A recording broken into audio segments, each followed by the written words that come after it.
Hi, everybody. This is Alex Fechner, fourth generation printer and owner of Advertisers Printing Company, and we are doing our podcast in register with Advertisers Printing. I'm sitting here with print and sustainability veteran John Heaney, who has been with Advertisers Printing Company for 33 years.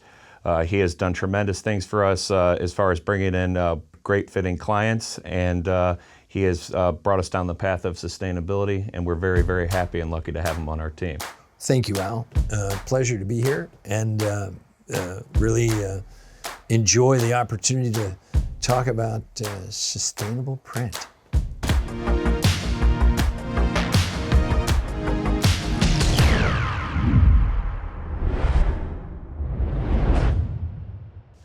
John, what got you into printing? What's your story? Talk to me. Well, it was quite by accident. My brother, I followed him to a small university in Kansas, Pittsburgh State University, the Gorillas. Had to declare a major my freshman year. He said, just put down printing. It's the fifth largest industry in America, zero unemployment. It was 79, the economy was not great. So I put down printing and took a few classes and really was intrigued by how much print touches our lives every day, and it was insane. No. Which position did you start in? So I worked for a small shop in Dayton, Ohio, and it was a sort of jack of all trades, but did an internship and then got right into sales with this small shop in Dayton. Was there a couple of years, and then I moved over to a larger shop here in St. Louis. After that, I went to a magazine catalog printer, which was an extremely big operation in southern Ohio, and then another one in northern Ohio. I have a problem holding a job, I guess. But no, so it was in the magazine web print game for about 5 or 6 years before landing at Advertisers Printing, 1229 South Avenue. Very good. Couldn't have been more ideal. Went to work for your father, who also was attendee at Pitt State. Great learning environment. We have had nothing but continued success and growth. Was the best decision of my life. Very good. WF, the third generation.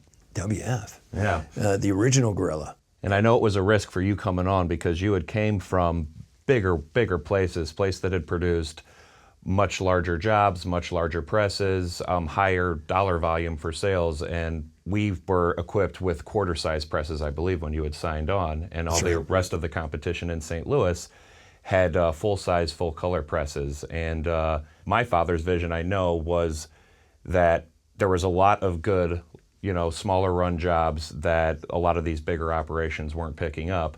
Being equipped with a smaller format, I mean, how did you feel on, knowing that you'd have to sell more jobs, sell more volume to get to that level that you wanted to be in sales? Well, it was embryonic. It was great because the ink bill at the web printer was larger than our annual sales. Yeah.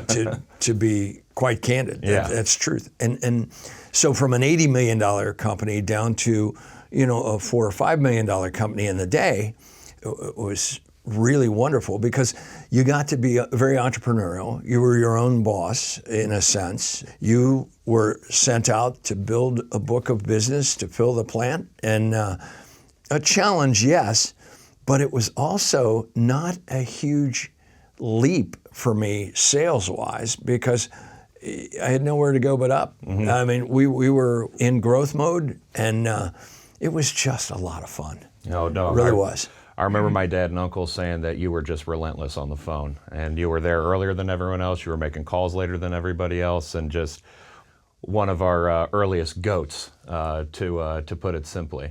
Bad. No, really enjoyed it. Your uncle brought tremendous sales acumen. Your dad, monstrous technical acumen. He was pure print, your dad, and your uncle coming out of Mallinckrodt and a big national sales background. So you had the balance of both. And then you had all these crazy can-do people in the back. They were amazing in figuring out how to beat the big player at a big game. So it was really great. In many cases, we were going against companies with larger horsepower, and I think you had said that we were showing up to a gunfight with a knife and still winning a lot of the orders. What did that look like? I mean, how did you hone in your skills to make sure that we were landing these jobs and still being competitive with some of these larger players in the region? Well, a pivotal move by your father was the PostScript environment. And the PostScript environment, as lay people would know, the Macintosh. The Macintosh decentralized print. So you had a large agency, large printer, and both were disrupted badly by the PostScript environment. Well, what that meant was 1-2-person design shops. And that's where we made huge inroads. Myself, Bill Gorman.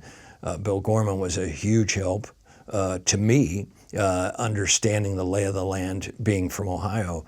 But the best part was the 1-2-person design shops that were really cottage industry stuff. Personal relationships developed. They would be entertaining a lot of bigger work from corporate America that was with the large ad agency. That was decentralized. And PostScript gave the power of a 1-person design shop immense autonomy over large budgeted ad shops. And the major printers were all so heavily invested in proprietary prepress systems that they didn't honor or respect the power of the PostScript environment. My father, one of the things I've learned from him was he was always looking out and what would put us in a better position and further forward. And I do want to keep going back to the past because it's just such a cool story. And now that we've been in business for 102 plus years, were you around when we decided to get into full color printing and we had to do 4-color jobs on a 1 or 2 color press? Yes, I was the original model for the Ben Franklin suit. And no, actually the 1 color at a time, 2 colors at a time are still the best printing ever done. But we were forced to do it on large format. We didn't have a 40-inch. Your father was so enamored with staying out of the 40-inch market because there was just dog-eat-dog competitiveness. And it was really a brilliant move. Thankfully for you brought us to full size in a perfector. But that size made us nimble and we could react quickly. And most of it was an intimate sort of personalized service, but most of it was the speed of turn because the big shops couldn't turn jobs fast.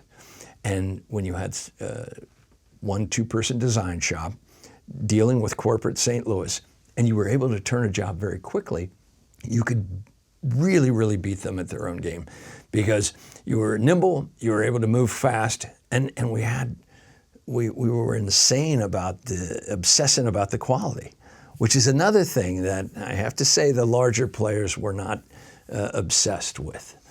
And one of those things about being on those 1 and 2 color presses that I thought was so cool is we were kind of at a disadvantage that we had to print 4-color jobs and a 1-color press on a 4-pass on one side of the sheet.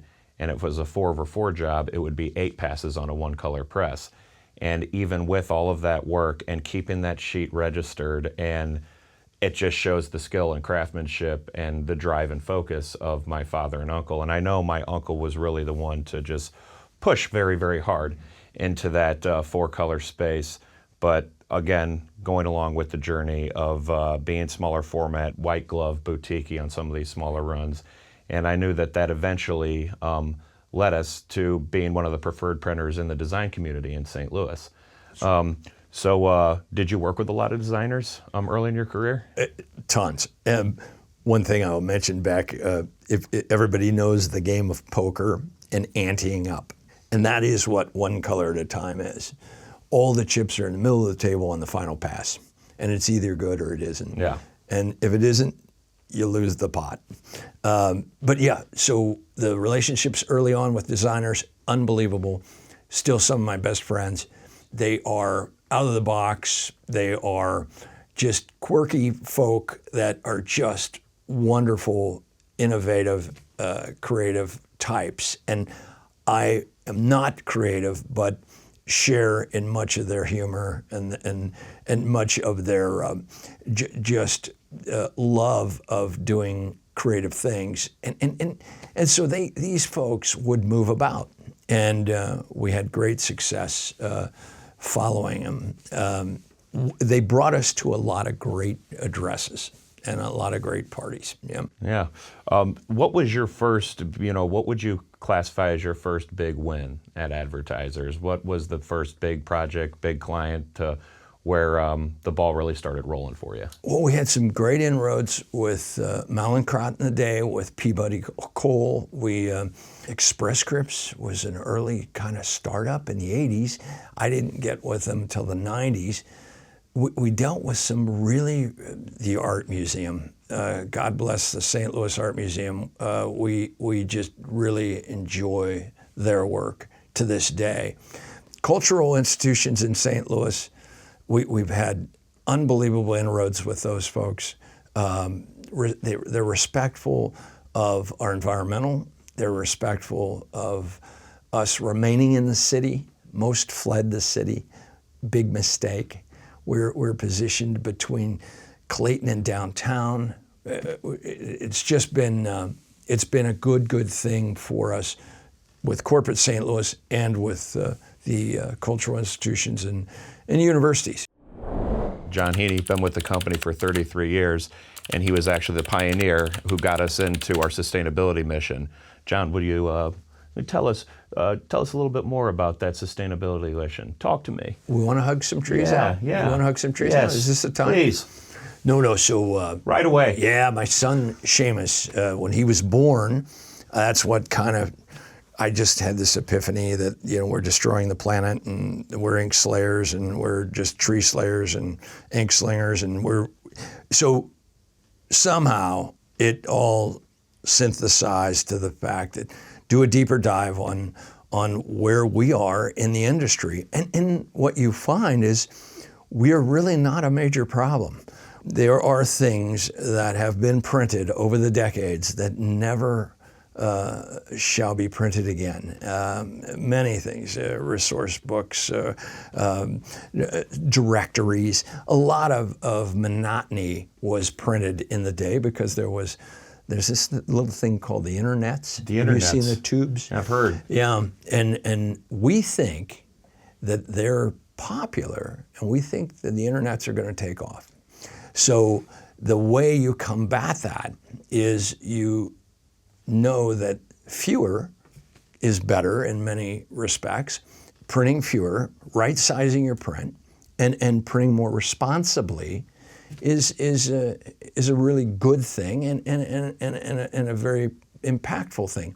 We also know, you and I, that the mailbox is extremely powerful. Yes, sir. The physical mailbox, not that one you dread to read on a screen every day, but paper, very regenerative product, an ag product, really. It's the U.S. paper industry, extremely responsible.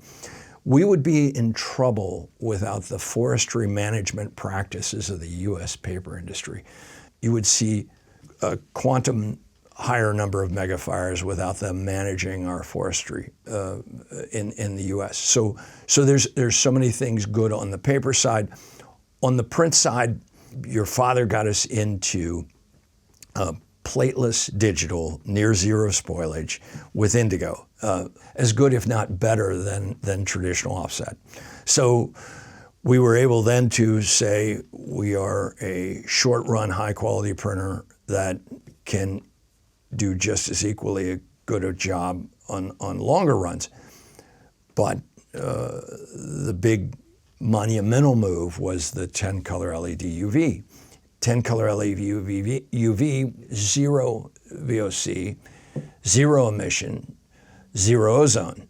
So now you have a press that makes ready a quarter of the time, wrecking a third of the sheets, and doesn't need to be vented, is breathable. It's like a giant copier. producing great work. Yes, sir. And with your master's in sustainability, you also helped us achieve the Sustainable Green Partnership, which I think we're still, I don't know if we're one of the only printers in Missouri that has that certification, but maybe even the Midwest. And along with that, the solar panels we have on the roof, the hybrid vehicles, you were a big driver and supporter of all those things happening. The panels on the roof, the ROI on those was really fast. Ameren, thankfully, another great client, offset about 3/4 of the cost of those panels. 101 panel array on the roof, about $25K. Very impactful. The fact that we brought in all of these initiatives, and they have an ROI. The ROI is longer. A lot of them are front-loaded on cost. But we're at it 102 years. Who thinks we're not going to get the ROI back in spades in successive decades? And that's what happens with PV solar. That's what happens with the Prius hybrids. 3,000 gallons of fuel averted per year. Everybody knows it's $3 a gallon. You can do the math that a Prius, and by the way, they'll hold about 36 cartons of printed material, probably running illegally at that level, but they are amazing utilitarian vehicles, and we have a fleet of 5 of those. So the bottom line is, most environmental initiatives are front-loaded with cost, but have a return that's very long tail. So with SGP, as you mentioned earlier, there's less than 60 of us in the U.S. It's the highest level of sustainability. That certification took us about 18 months to achieve that. We're committed to 2 major projects a year, which is all the lighting internally in our manufacturing area, all LED to complement the LED press. It's a journey. You're never there. You're never going to get to the destination, but along the way, you're learning, you're saving, ultimately saving money, and you're learning. The most hard-boiled blue-collar pressmen have scoffed at the money we spend on some of these initiatives. They also then will come to you 2 years later and say, I found this unique recycling website, or hey, would it be okay if I brought e-waste in to work and we could join that with our other recycling? You change the perspective and the outlook of some of the most strident anti-tree huggers out there. So that's a wonderful little victory. And fun fact for everybody, and I can't remember the source I read it from, but there's actually more trees on planet Earth today than there was 100 years ago. That there's actually dedicated tree farms to supplying the paper industry, no different than an orange farm or a broccoli farm or anything like that. And one of the things that's always driven me nuts is when these naysayers or shun the non-believers, the people who do say that print is such a wasteful industry and everything, are the same people who are sitting on a wooden chair, who have a wooden frame bed, who have a house made out of 2x4s and a nice oak wooden desk. And at least the print part of the industry, for the most part, ink on paper is recyclable and can be reused. The furniture industry doesn't see any flack from, what word am I looking for? Blowback or judgment as the printing industry does. Right. And there's so many other industries that are using wood or pulp or paper that aren't under the scrutiny that the printing industry is, when we are one of the more sustainable industries that and ways of communicating that you can. Does everyone know what isn't sustainable, what isn't recyclable? The phones in your pocket, your laptops. And I know that there are ways of recycling them, but like you said, there needs to be a drive that needs to go to a special location where these need to be disassembled.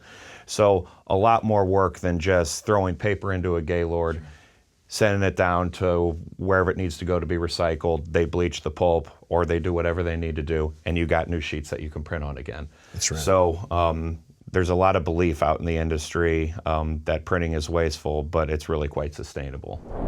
You can look at an email that has seconds of retention, or a love letter that might have 67.3 years of retention. I don't have any of the, well, I am 64, I guess no, the deal is that there are many, many places where we need print. Print is most effective, does the job the best. Will we remove our physical mailboxes from the end of our driveway? No. Electronic communication, digital communication, even point of sale and billboard and radio and television, all combined don't equal the strength of the physical mailbox at the end of your driveway. That is still the most powerful marketing tool out there. You physically have to do something with that piece. We always joke at work, what's armpit worthy? Well, what's armpit worthy when you're flipping through the mail is what goes under the armpit. Well, that's where we want to live, under your armpit. Yeah, now that has an unsightly smell to it. No, the deal is that is what is retained, what is actionable. One of the things we've gotten in the printing industry, and I don't want to, I mean, we have completely and totally embraced the need for digital communications by intertwining it with our direct mail. We know that digital and electronic communications are here to stay, and we've only tried to enhance our direct mail and print by connecting them to digital mediums. And here's where a lot of people are missing the mark as far as print mediums are concerned.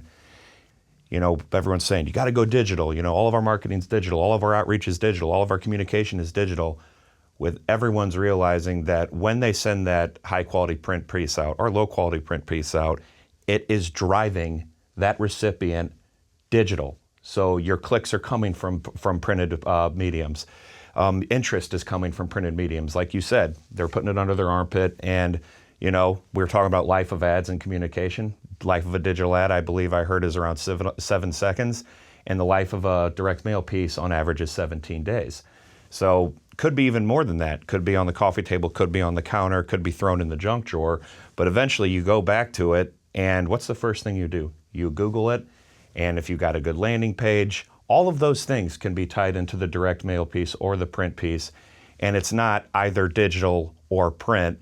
It's digital and, or print and when you're doing that all-encompassing strategy, you're going to give yourself the best possibility for a conversion. You know, print is helping the digital marketing effort and driving likes and follows and clicks and generating leads for these customers. You know, one of our core values is go above and beyond, and I feel like the companies that are taking the time to invest in high-quality print pieces are also caring and believing very much in the physical representation of their brand outside of the marketplace. It's, you know, those who do print are taking that extra step to say, you know, hey, we really want your attention. We really want you as a customer. We really want you as a donor.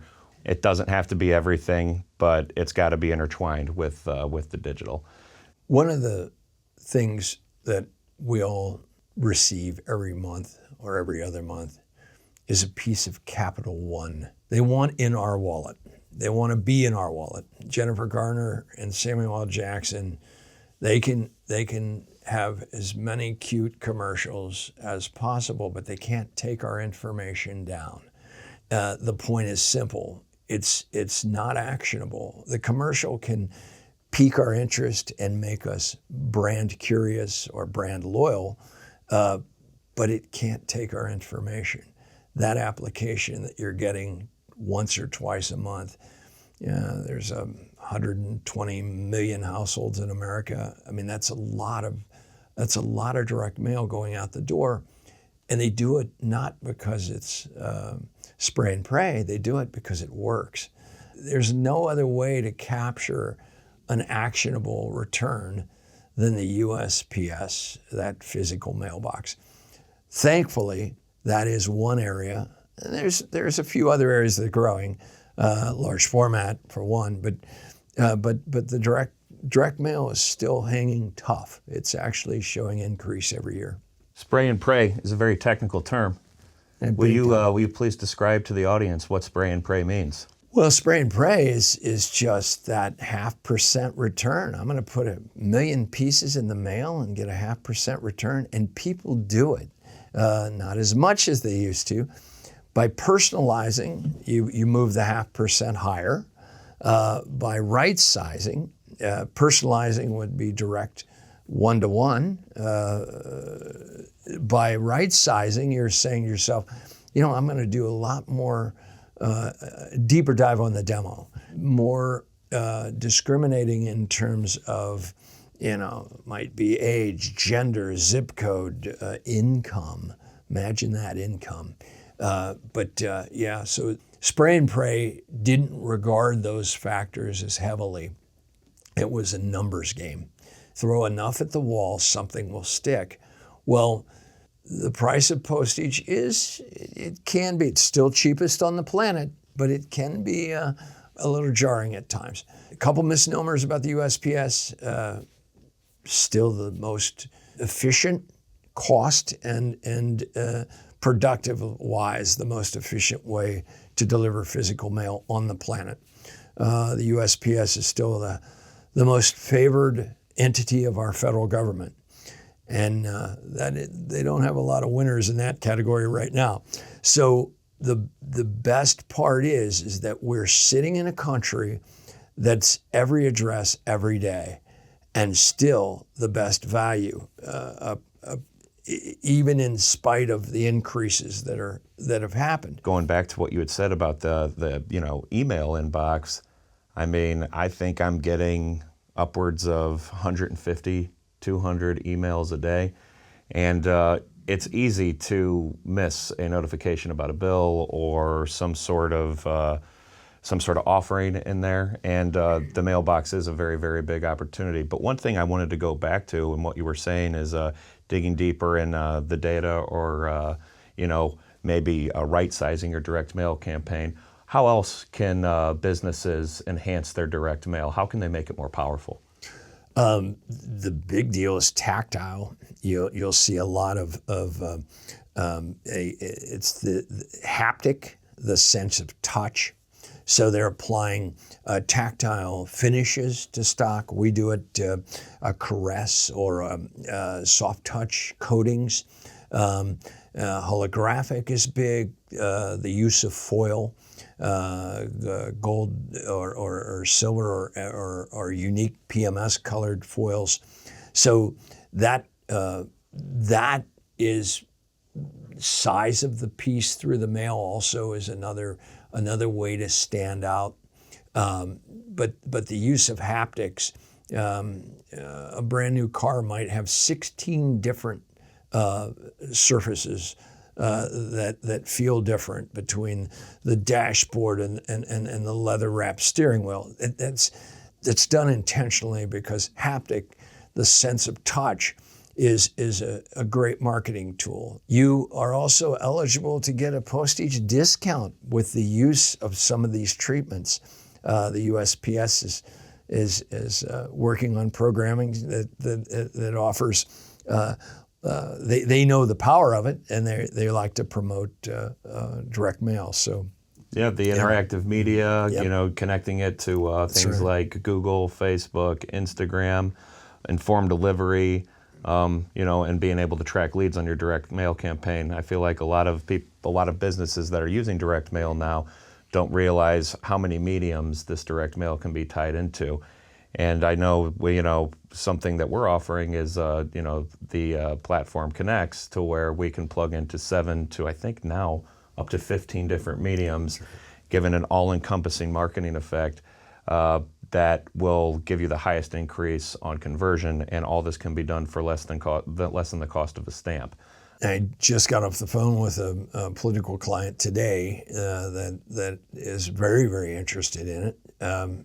Quick math, 10,000 pieces in the mail by us, 10,000 by our competitor. Our competitor is gleaning 10,000 impressions. Ours using Connects, about 240,000 impressions are coming off that 10,000. That's a lever that can be very, very enticing. It has an incredible reach with social and search, and it's 8 to 12 touches before the physical piece arrives. And when the physical piece arrives, most people are thinking everybody on the planet is seeing this branding or this offer, when indeed it's your record seeing it because it was utilizing Connects. So very credit to you, Al, for bringing that on board. Credit to you for bringing full-size, one of the most sustainable printing devices I've ever seen in 40 years, also onto our floor. So these are forward-thinking things, and things that will keep us. We'll be on the next 102 years, the 204th anniversary. I will not be attending that. I think I got a root canal that day. Yeah. I don't know what I'm doing, but it seems to be working in some aspects. That's right. We'll see how it all goes. But thank you for the kind words. Thank you for sitting in, John. Yeah. And this is In Register with Advertisers Printing Company, and more fun guests to come.